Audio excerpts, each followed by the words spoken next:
Hi, I'm Bill O'Reilly. Thanks for watching us tonight. We're awaiting Donald Trump. He's expected to speak in Iowa anytime, so we'll take you out there when Mr. Trump begins. For critics of Donald Trump, his president-elect posture is not a happy time, and that is the subject of this evening's Talking Points memo. It's a problem almost every president-elect has had. Certainly Barack Obama and George W. Bush experienced it. Those who opposed their election sought to undermine both men as soon as they won. That's happening now with Donald Trump.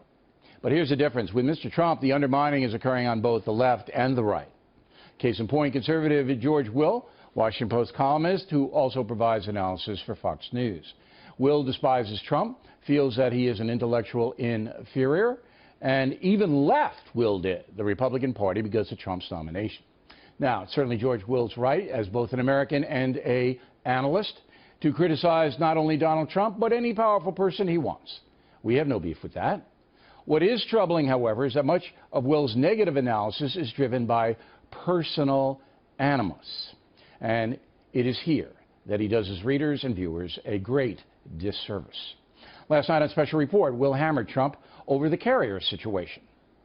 The problem is when you have, in the Carrier case, political power used to bring pressure upon a privately held corporation that has a fiduciary duty to maximize shareholder value and drive them off with political pressure from making economic decisions about economic assets, you are in effect, at the end of the day, getting the federal government involved in capital allocation. There's a name for that. It's called socialism.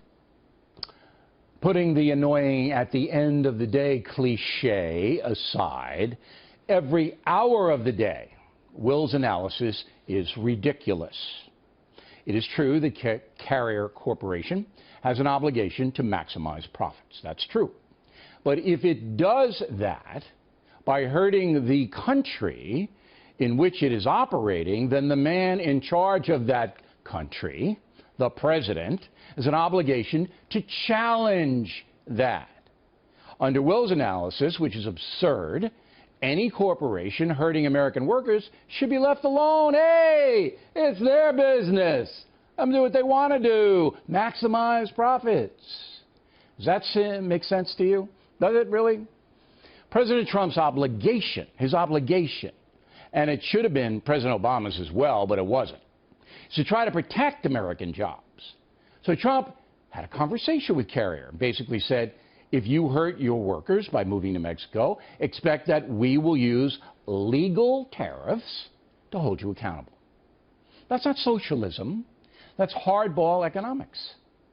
Socialism, as George Will should know, is the government actually running the economy, telling Carrier what they can charge for their products or what wages they have to pay their workers.